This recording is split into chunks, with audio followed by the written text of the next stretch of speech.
नमस्कार दोस्तों, good morning. आप सभी का स्वागत है अवर्स एकेडमी के यूट्यूब चैनल पर।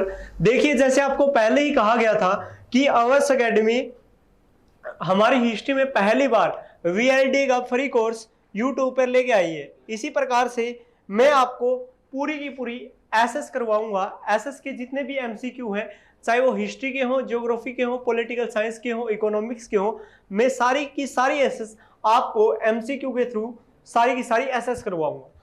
देखिए, चलिए हम टाइम को इतना वेस्ट नहीं करते हैं, तो हम स्टार्ट करते हैं आज पहले हिस्ट्री से। आज हम करेंगे हिस्ट्री के एमसीक्यू। चलिए हम देखते हैं हमारी स्क्रीन पर हमारा पहला चैप्टर। यदि हम बात करें पहला चैप्टर कौन सा है, हमारा पहला चैप्टर है हिस्ट्री का नेशनलिज्म इन यूरोप। पहला कौन सा है? Nationalism in Europe. वहां से हम क्वेश्चन की स्टार्टिंग करते हैं।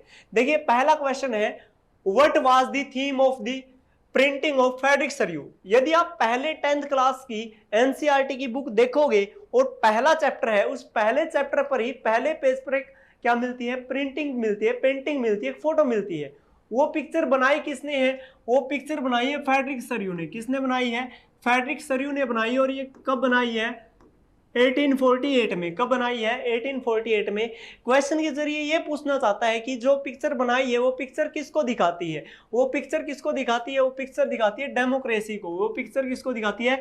डेमोक्रेसी को दिखाती है। यहाँ पर यदि डेमोक्रेसी ना आए तो यहाँ पर रिपब्लिक भी आ सकता है, यहाँ पर नेशनलिज्म भी आ सकता है। यहाँ पर क्या क्या आ सकता है प्यारे बच्चों? रिपब्लिक भी आ सकता है। यहां पर डेमोक्रेसी तो दे रखा है, यहां पर नेशनलिज्म भी आ सकता है।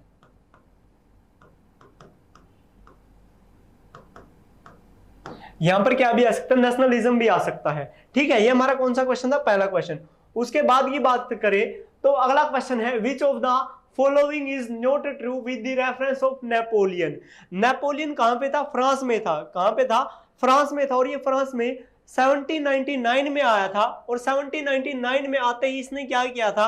ये खुद का एक सिविल कोड लेके आया था। क्या लेके आया था? सिविल कोड लेके आया था। कब लेके आया था? 1804 में लेके आया था। कब लेके आया था? 1804 में लेके आया था। जिसको क्या कहा जाता है? जिसको नेपोलियन कोड भी कहा जाता है। जिसको क्या कहा जाता है? नेपोलियन कोड भी कहा जाता है। हमें बताना है कि इनमें से कौन सी स्टेटमेंट नेपोलियन के रिगार्डिंग गलत है, कौन सी इनकरेक्ट है। तो देखिए, सबसे पहले ही इंट्रोड्यूस नेपोलियन कोड। ये तो मैंने आपको पहले ही बता दिया कि नेपोलियन ने क्या किया था। नेपोलियन कोड लेके आया था, जिसे 1804 का सिविल कोड भी कहा जाता है।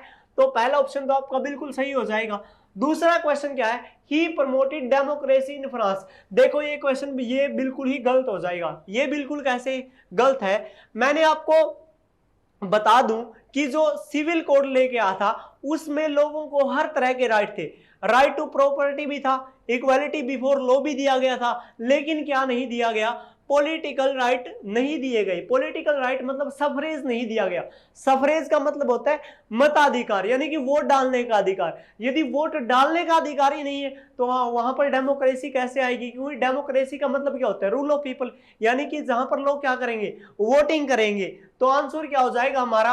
आंसर हो जाएगा हमारा बी। इसने कौन से राइट नहीं दिए? यहां पर क्या नहीं आएगी? डेमोक्रेसी को ये प्रमोट बिल्कुल भी नहीं करता था। उसके बाद यदि हम बात करें, who headed the Vienna Congress of 1815?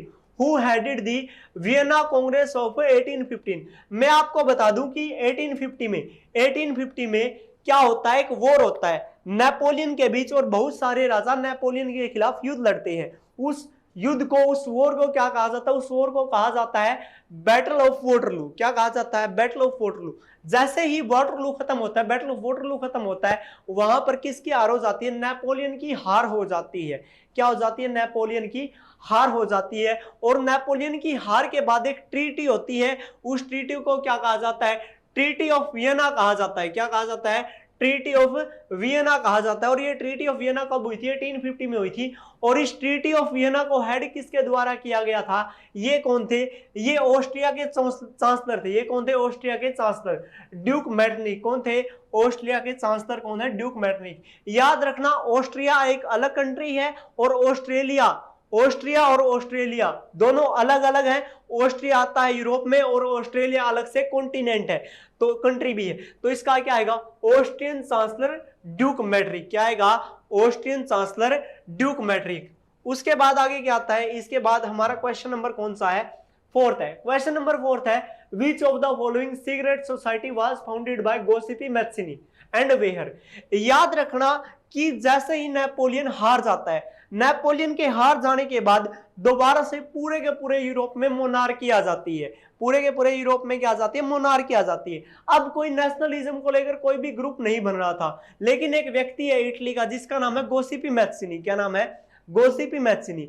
गोसिपी मैथ्सिनी क्या बनाता है, सीक्रेट ग्रुप बनाता है नेशनलिज्म के लिए, जिसको किसको ना पता हो कि किसी भी राजा को उसके बारे में पता ना चले, इसीलिए ये सीक्रेट ग्रुप बनाता है। और कौन कौन से सीक्रेट ग्रुप बनाता है, तो यंग इटली बनाता है और एक यंग यूरोप बनाता है। यदि हम बात करें इस ऑप्शन में देखें तो यंग इटली इन मर्साइलिस पहला बिल्कुल सही है, दूसरा है यंग यूरोप इन बर्न, ये दोनों क्या हो जाएंगे, बिल्कुल ठीक हो जाएंगे। यंग यूरोप को इंग्लैंड में नहीं बनाता, यंग इटली को रोम में नहीं बनाता, तो आंसर क्या आएगा, फर्स्ट आएगा। आंसर क्या आएगा, फर्स्ट। यंग इटली को कहां पर बनाता है, मर्साइलिस में, और यंग यूरोप को कहां पर बनाता है, बर्न में बनाता है। इससे अगला क्वेश्चन देखिए, इससे अगला क्वेश्चन है, when France Sunny's, when France Sunny's the rest of Europe catch cold. ये बात किसने कही थी, जब फ्रांस सीखता भी है तो पूरे यूरोप को सर्दी लग जाती है। ये बात कब कही थी, ये बात 1848 में, 1848 में किसने कही थी, ऑस्ट्रिया के चांसलर, ऑस्ट्रिया के चांसलर किसने कही थी, ड्यूक मैट्रिक ने कही थी। किसने कही थी, ड्यूक मैट्रिक ने कही थी। यही क्वेश्चन 10th एग्री में भी आया हुआ था, यही सेम का सेम क्वेश्चन कहां पर आया हुआ था, 10th एग्री में भी, 10th एग्री में करवाया भी था और 10th एग्री में ये आया भी था। इसके बाद यदि हम आगे बात करें, आगे आता है who proclaimed German empire after it unification. पहले मैं आपको बता दूं कि जर्मन, जो जर्मन कंट्री है, ये पूछ रखा है कि उसका यूनिफिकेशन हुआ तो उस टाइम पे यहां का राजा कौन था। जो जर्मन कंट्री थी वो आती थी प्रशिया के अंडर, किसके आती थी, प्रशिया का एम्पायर था, उसके अंडर कौन सी आती थी, जर्मन आती थी। क्या आती थी, जर्मन। और जब यूनिफिकेशन हुआ, यूनिफिकेशन हुआ कब है, 1871 में। यूनिफिकेशन कब हुआ है, 1871 में हुआ है। और वहां पर जब राजा कौन था, वो राजा था विलियम फर्स्ट। कौन था, विलियम फर्स्ट। ये याद रखना, जब यूनिफाई हुआ है, कौन यूनिफाई हुआ है, जर्मनी यूनिफाई हुआ है, उस टाइम पे कब हुआ है, 1871 में। और राजा कौन है, विलियम फर्स्ट है। कौन है, विलियम फर्स्ट। उसके बाद आगे आता है during the middle of the 19th century, 19th century के मध्य में जो इटली था वो फिजिकली कितने पार्ट में डिवाइड था। ये आपको देखो, ये सीधा सा क्वेश्चन है, तो कितना आ जाएगा, 7 पार्ट में डिवाइड था। कितने पार्ट में डिवाइड था, 7 पार्ट में डिवाइड था। उसके बाद यदि हम बात करें, आगे आता है which of the following state was ruled by an Italian princely house. देखो मैंने क्या बताया है, इटली का एक हिस्सा था जिस हिस्से को कहा जाता है सार्डेनिया पिडमेंट। क्या कहा जाता है, सार्डेनिया पिडमेंट। ये पूछ रखा है कि सार्डेनिया पिडमेंट किसके द्वारा राज किया जाता था, जो इटली का राजा है उसके खुद के द्वारा राज किया जाता था। ठीक है, जो इटली का प्रिंस है, प्रिंस कौन है, विक्टर इमैनुअल सेकंड।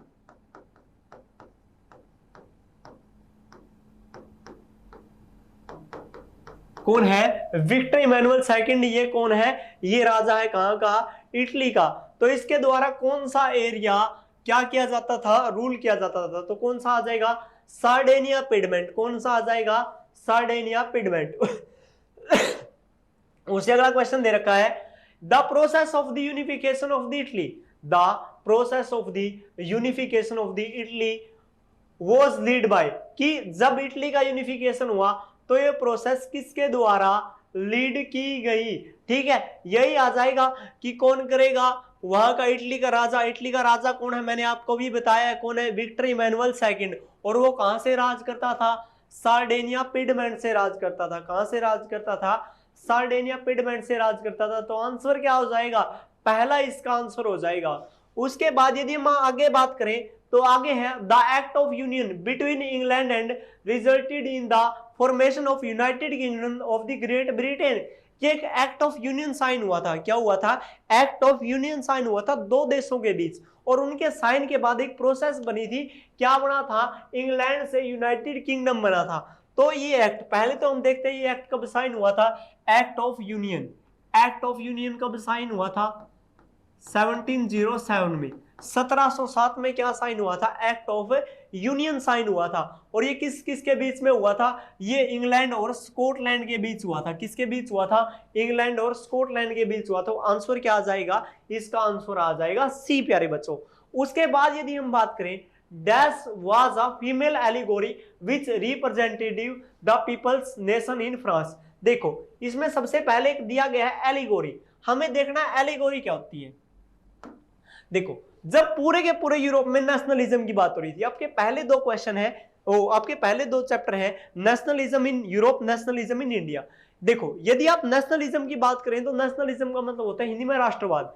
जब देशभक्ति की भावना लोगों में आएगी उसी को क्या कहा जाता है? राष्ट्रवाद। जब देश के लोगों में यूनिटी, डिग्निटी ये चीजें दिखाई दे उसे क्या कहा जाता है? उसे नेशनलिज्म कहा जाता है। क्या कहा जाता है? नेशनलिज्म। इसी प्रकार से देश क्या करने लगे, एक पिक्चर बनाने लगे। वो पिक्चर किसकी होती है? फीमेल की।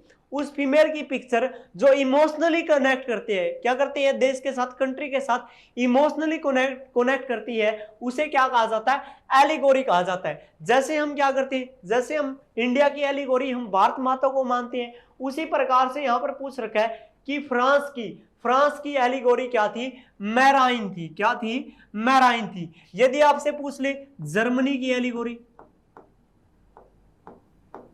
क्या पूछ ले जर्मनी की एलिगोरी, तो क्या हो जाएगा? जर्मेनिया हो जाएगा। क्या हो जाएगा? जर्मेनिया। यदि आपसे भारत की पूछ ले, किसकी पूछ ले? भारत की, तो क्या हो जाएगी? भारत माता। क्या हो जाएगी? भारत माता। तो चलो आगे चलते हैं। अगला क्वेश्चन है, the most serious source of nationalism tension in Europe after 1871 the area was called. कि 1871 में नेशनलिस्ट टेंशन यूरोप में कहां पर बनी? 1871 के बाद। तो वो कहां पर बनी थी? वो बनी थी बाल्कन में। कहां पर बनी थी? बाल्कन। बाल्कन कौन से एम्पायर में आता है? बाल्कन आता है ओटोमन एम्पायर में। कौन से एम्पायर में आता था? ओटोमन एम्पायर में आता था। ठीक है, उसके बाद अगला क्वेश्चन देखते हैं। अगला क्वेश्चन है, a force which brought about sweeping changes in the political and the material world of Europe in 19th century। कि ये क्वेश्चन पूछ रखा है कि 19th सेंचुरी में यूरोप में क्या क्या चेंजेस आए। यूरोप में क्या क्या चेंजेस आए हैं? यूरोप में नेशन स्टेट बनना स्टार्ट हुआ। नेशन स्टेट का मतलब हर एक देश में देशभक्ति की भावना, यूनिटी, देश को यूनिफाई करने का एक तरीका सा उजागर हो गया कि क्या क्या चेंजेस आए हैं। तो इसमें आंसर देखें, the emergence of national state. क्या बनने लगे हैं? नेशन स्टेट बनने लगे हैं। तो आंसर क्या हो जाएगा इसका? पहला ही हो जाएगा। क्या हो जाएगा? पहला ही। कि 19th सेंचुरी में पूरे के पूरे यूरोप में नेशन स्टेट। यदि आप देखोगे आज के टाइम पे यूरोप में बहुत सारे कंट्री आते हैं। पहले क्या था? पहले तो एम्पायर थे, पहले तो 5 एम्पायर थे बड़े बड़े, जैसे ओटोमन एम्पायर हो गया, प्रशिया एम्पायर हो गया, रसिया हो गया। ठीक है, इस प्रकार से प्रशिया हो गया, ये क्या थे? एम्पायर। ब्रिटेन एम्पायर हो गया, ये 5 एम्पायर थे। लेकिन आज के टाइम पे देखोगे तो बहुत सारे क्या बन चुके हैं? कंट्री बन चुके हैं। यानी कि 19th सेंचुरी में क्या बनने लगे हैं? नेशन स्टेट प्यारे बच्चों बनने लगे हैं। यदि उससे आगे बात करें, आगे क्या है? Conservatives did not believe in establishment and preserving. देखो इसमें क्वेश्चन आया है, शब्द है, वर्ड है कंजर्वेटिव। कंजर्वेटिव क्या होती है? कंजर्वेटिव का मतलब होता है रूढ़िवाद। यदि हिंदी में मीनिंग बताऊं तो जो पुरानी मान्यताओं पर विश्वास रखते हैं। यहां पर यूरोप में पुरानी मान्यताएं क्या थी? मोनार्की थी। क्या थी? मोनार्की, राजशाही। कि राजा क्या चाहते थे? कि उन्हीं की चले और किसी की न चले। यहां पर कोई डेमोक्रेसी ना आए, यहां पर कॉन्स्टिट्यूशन आए, यानी कि उनके पास ही हमेशा पावर रहे। तो क्या चाहते थे? देखो दे रखा है कि वो किस पे बिलीव नहीं करते थे। जो कंजर्वेटिव है यानी कि जो राजा है, क्योंकि यूरोप में पहले राजा होते थे, वो किस पे बिलीव नहीं करेंगे? मोनार्की पे तो बिलीव करेंगे क्योंकि उनको तो उसकी पावर चाहिए ही। उसके बाद डेमोक्रेसी वो कभी भी नहीं चाहेंगे कि डेमोक्रेसी आए, क्योंकि यदि डेमोक्रेसी आई तो किसके पास पावर जाएगी? लोगों के पास पावर जाएगी। यदि लोगों के पास पावर जाएगी तो वहां पर राजा की, किंग की नहीं चलेगी। तो आंसर क्या होगा? आंसर होगा बी। उसके बाद ये क्वेश्चन रिपीट आ गया है, आप इस क्वेश्चन का, क्वेश्चन नंबर 17 का आप ही आंसर दोगे, मैंने क्वेश्चन करवा दिया है, ठीक है। उसके बाद अगला आगे है, which of the following powers was not interested in Balkan peninsula, ये पूछा गया है। मैं आपको बता दूं कि जैसे ही यूरोप में छोटी छोटी